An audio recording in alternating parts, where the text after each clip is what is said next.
Hey, welcome back to the channel. Welcome back to Boca's Adventure. What am I doing here today on this video? Well, as we mentioned before in our intros and some of our other videos, we document our family travels, our adventures, also how-tos along the way, not only for you as an audience, but for our family as part of our history, as part of our documentation. And tomorrow is Thanksgiving. And with that said, it's time to do the turkey. Now, the boys are home. Brandon flew in last night at 1:30 in the morning. He actually got delayed to 3 o'clock in the morning.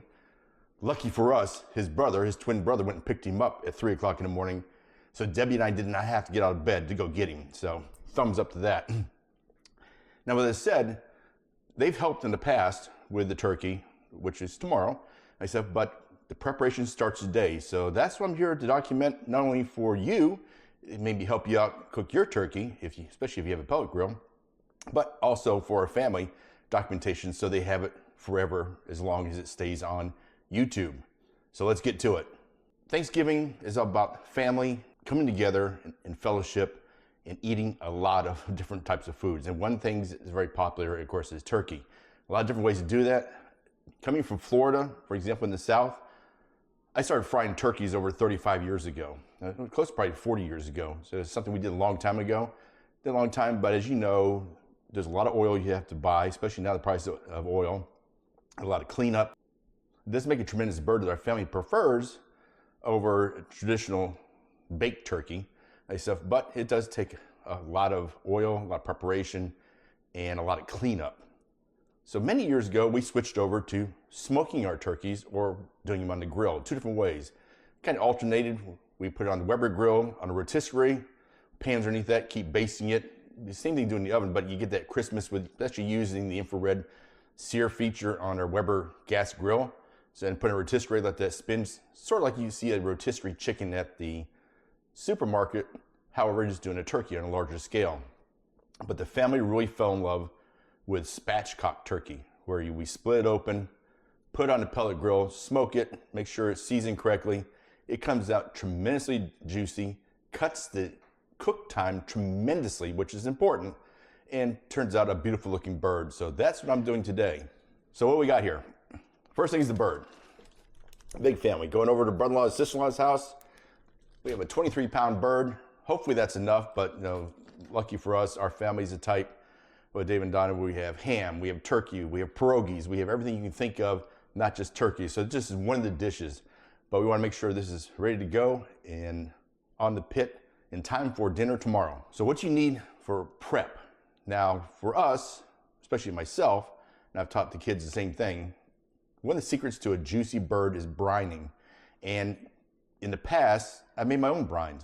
My stuff is a combination of brown sugar, kosher sea salt, garlic powder, a little bit of cumin, a little bit of oregano. Sometimes, not really need oregano. Sometimes it helps with the color and stuff, but really it's the main ingredients is salt, pepper, brown sugar, and water, right? And then some kind of citric base. Usually I cut up oranges and put it in there, and fresh garlics, crush those and put it in there. That's usually how I made the brine. It's pretty easy to do. You just kind of make your own mixture, how you want to put it together for the bird, and let it soak for at least 24 hours prior to your cook. So that's what we're doing. But this year, I'm doing something different. This year, I'm going meat church. I'm gonna try their bird baptism brine. And it has basically everything I just talked about before. It has salt, sugar, spices, and dehydrated garlic in a bag. Just pour this in there, and you're off and running. So this is what I'm gonna use for a brine. And also, I'm gonna change up this a little bit this year. Meat Church, now let me back up. We're not sponsored by Meat Church. We're big lovers of Meat Church and their products, but we're not sponsored by them. We're not endorsed by them. We're just gonna try some of these new products. The other new product from Meat Church is their hickory all-purpose seasoning. We're gonna use this on the outside of the bird, and we're gonna try this year to see how it turns out. Last year when I did a bird, we used Tony Chachere's Cajun spice. Turned out wonderful, nice crispy skin, a little bit of kick to it. But this time we're gonna go with hickory, see how that turns out. So as we get the bird out of the bag here, it's something to think about. What a lot of people like with their turkey is, of course, gravy. Now, if you're doing a spatchcock turkey on your pellet grill, It's hard to catch the drippings. You can put it on another shelf and put a tray underneath to catch the dripping to make gravy, but the way our Rectex set up, that's a little hard to do because of the size of the bird. So what can you do to make the gravy? Well, one, take out the neck. Save that right there. Also, when we cut out the backbone tomorrow, we'll use that and we'll cook that separately along with the neck and get the drippings from this to make our gravy. So a little tip, we hope to help you out there. Now I like to put my bird in a cooler and let it sit overnight for the brining. Now the cooler I usually use is a 5-gallon drink igloo. Remember those you see at sporting events, etc., where it has a little spigot at the bottom? It's upright because the bird sits very nicely in there. Unfortunately, we let a friend borrow it during a power outage. We hadn't got it back, so I have to use this cooler. The whole idea is you want to keep the bird cool at temperature so you don't have any bacterial growth. So a cooler is the best thing to do if you don't have room in the refrigerator, especially for brining for a very big pot. So the bird's in there now. I'm going to add the brine that you just saw me make. It's been cooled off. Add the brine in here like this. Oh, splashes everywhere. So the brine is in. And what I'm going to do now is I'm going to take water and bring it up to the level where the entire bird is covered. That's the trick. So the final component you need, you can't forget, is ice. You need to keep this bird cold and below temperature. So let me add the ice. You also have to make sure you leave enough room in the cooler for the ice. Perfect, so it doesn't overflow. Now this is one of those 7-day coolers, and what I can do is probably every 4 or 5 hours, probably like midnight tonight. Well, 5 hours from now, the midnight tonight, I'll double check the ice and make sure there's enough ice in here. I have extra bags of ice out in the freezer, and add ice if necessary to keep this bird cold until it's ready to cook tomorrow morning. That smell good, boo-boo? What do you think, Rue? That's not for you. There we go. One other tip I forgot to mention when you're brining your bird, I prefer to put ours breast side down. That way it stays in the brine. Turkey, since they're a light bird with the hollow bones, tend to float when they're in brine. So if you have the breast side up, it's potentially possible where part of your bird is not in the brine. So if it's in a flat cooler like this instead of a vertical cooler, I like to put the breast side down. Helpful hint for you. So here we are, the morning of Thanksgiving, and time to get this bird ready to go. It's been brining all night in that meat church. I can't remember the name of it now. What was it? Bird baptism brine. So we'll see how it's going to turn out. One thing I did not do that I usually add some oranges into the brine for a citric acid type of a component, but I did not add it this time. Now comes the part where we have to spatchcock this. What we're going to do is we're going to cut the backbone out, and as I mentioned yesterday, we're going to save the backbone to help make gravy. We'll cook that in the oven.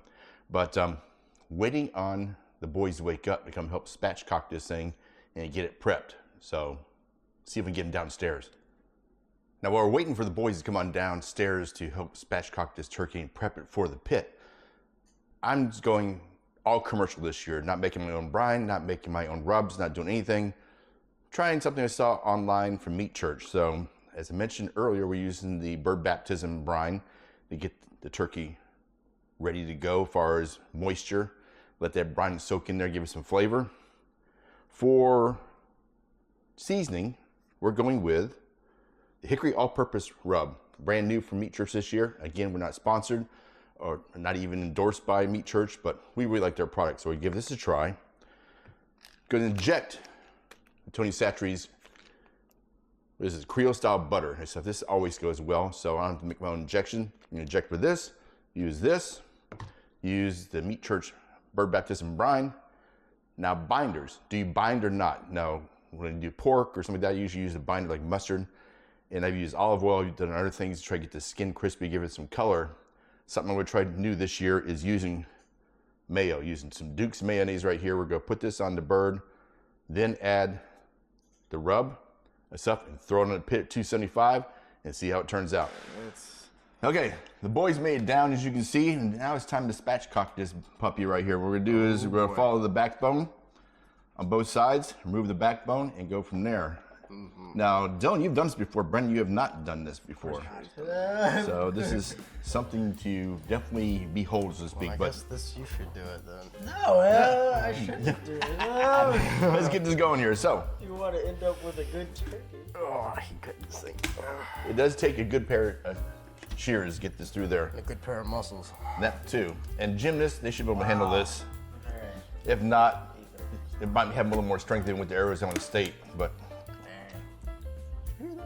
I did hear that. I did That was messed up. throw a little shade here today. That was shade to you, though. Hey, I saw your iron cross. You're getting there. Get there. Here. Learn by doing, not observing. That's right. Learn by doing. Let's see here. Give it a try. All right. Follow her up. You're gonna fall all the way up to here. Don't go too shallow. We're switching twins. Yeah, it takes some force. See if a pilot can do this or not. We're switching again. Exact. Tag team approach. I don't know when to stop. Yes, if you're looking for diving instructions for scuba diving, go down and see Dylan at Mammoth Lake. It's down in Clute, Texas. Let me borrow this knife. Cut this excess skin off. Put that in there. Okay. Pull like this. There we go. See how we pulled that apart? Big strong. Go through. Okay, we're gonna cut through right here. That's all we need to do. Now what you do is you flip the bird over. This little mess right here, we'll cut this off. This is just all fat part of the tail. With that, add that for our stock. Now go ahead and flip it over. Put it breast side up. Whee! There you go. Okay. What a bird. You spread the wings apart like this, and you're gonna take both hands and here, and you go push down like a chest compression, crack the rest of the way down. You wanna make it as flat as possible. There we go. Look, you hear that crack? It's very accurate. Breaking ribs is normal, Dylan. Yeah, this is very, Go ahead and push that side right very there. accurate what happened when I was doing my CPR training. So, push right here. There we go. Look how flat that is. That's what we're looking for right there. We're good to go. So now, what we're gonna do is we're gonna dry this off. Like I said before, we rinsed. We're gonna dry this off. And second thing we're gonna do, so I'm gonna reach under here, under the skin. Right here, I'm gonna loosen the skin up so we get some seasoning in here. Now comes Thanksgiving. now comes the fun part. This is where you guys get messy. It's the best part. Starting this side first. Now you can, if you want to, you can take off this visceral skin inside here. I'm gonna leave it on because it kind of holds the turkey together, so it's easier to get back off the pit, but you can remove this if you want to. So, now comes the fun part. Behind you, grab the Duke's mayo. Okay. As I mentioned before, you can use different types of binders and stuff, and this is the first time we're gonna try mayo on a bird. I've used it on pork, but I've never used it on a bird before, so let's put some Duke's mayo in here, rub it in. Let's put some right here. I love mayonnaise. Love eating it. Love using it as a binder. It's great. Great Like he said. stuff. Oh. Just put it a little higher. Oh, watch out for the sharp little buns like this. We're just gonna rub it in. Oh yeah, this. These can get sharp, so be careful. For this, it'd be very careful. Those little rib bones and stuff can be very sharp. Can we put an owl counter up on this screen? Yeah. Yes. Put a counter. How many hours have we said so far along the way? Let's make sure you get the wings too. The binder, along with the Meat Church hickory, is going to give us a beautiful color to the skin, and that's what we're looking for. I'm just making work for the happy editor over here. Okay, now comes the fun part. Seasoning. Season. So when you're seasoning, as you know, you hold up high like this to get even, and we're looking for a nice color like that. So who wants to season? This bird's gonna look beautiful when she comes off that pit. That's what you're here for. This is where for you parents out there, let me know if this is where you struggle, is where you want to just do it yourself because you can do it faster. but you're trying to teach at the same time, so you gotta do what you gotta do, right? Subtly roasting me.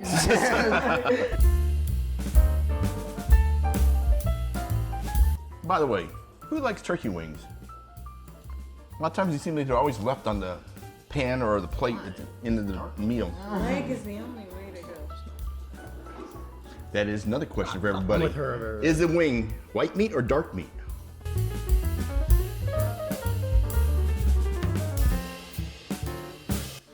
Beautiful, look at that yummy goodness.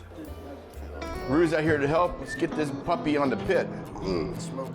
Right now we're at 225. Let's go ahead and get the bird in there. We're gonna lay it in this way, take it off the pan, lay it in there just like that. I'll hold the pan to get the bird. Just like that. Yes, just like that. Slide it on. Put the breast towards the back. Slide it on. There you go. There you go. Slide it on. Put both legs. Thanks, over. Beautiful, just like that. Look at that.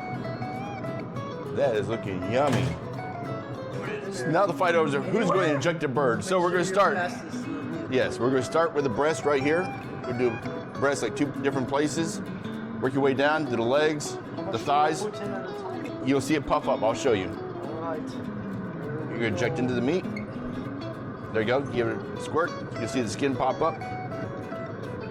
Perfect. Nice, nice. Now move down. Do it again.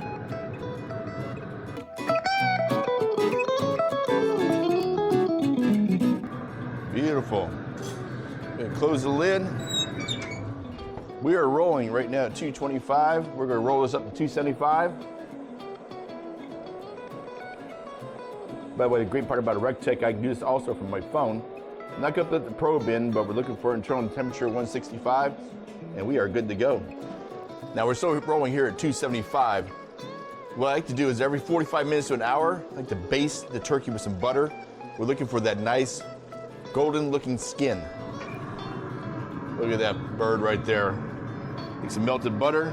I'm using unsalted butter. It's gonna. So the question is, do you actually need to baste the skin of your bird with butter? No.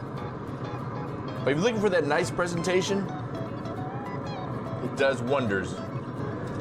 Now, as mentioned before, I'll do this every 45 minutes to an hour until the bird reaches internal temperature of 165 in the thickest part of the breast. So the question is, what is the bird looking like now? We're a few hours into the cook. I've been putting some butter on the skin, so let's take a look. Come on, let's take a look. Look at that. That looks good, doesn't it? Yum, yum, yum. So the question is, will the camera stay up with this wind? It's kind of crazy. It's shaking the tripod, but the question is, what pellets did I use in the grill today?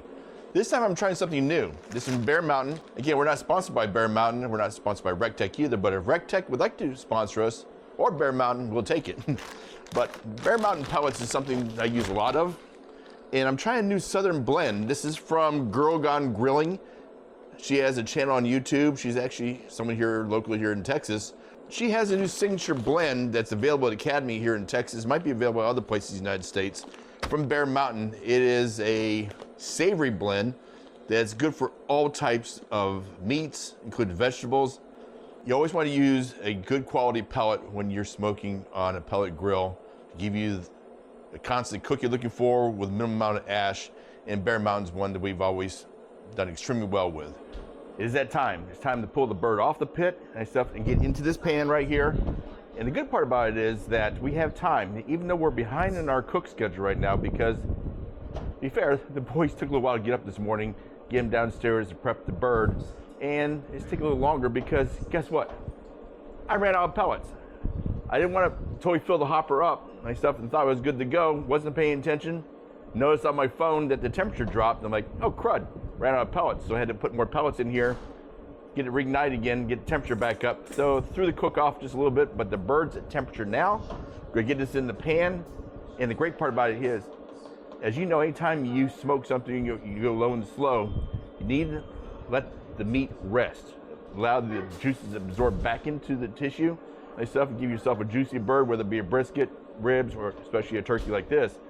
And the good part is we're an hour away from my brother-in-law's house and sister-in-law's house, so it's going to give us some time to get over there and let this bird rest and be ready to serve by the time we arrive over at the Ferris. So let's go take a look at this and get it into the pan. Look at that. Woo! Yum, yum, yum. Let's see if I can do this without dropping the bird. What I'm gonna do is I'm gonna throw this pan right here. And look at that. Look at that. Oh yeah. Downside that pan right there. Back out of there. Yum. Hit the power button on there. This will go ahead and shut down. And close this. Now, also to help with the moisture, we'll put a tent foil over top of the pan here for the ride over to brother-in-law's sister-in-law's house, and that will keep the moisture and the heat in the bird without drying it out. So if I get this off without getting grease all over me. Oh, it's so good. So if you like what you saw, you like how we did this, give us a thumbs up, a like on our channel. We definitely appreciate it. And for the whole reason behind this in our channel, Boken's Adventure, is to document our adventures and provide a living history for our family. Except that's the main reason. So if you like what you saw, we appreciate your support, and we hope to see you out on the road.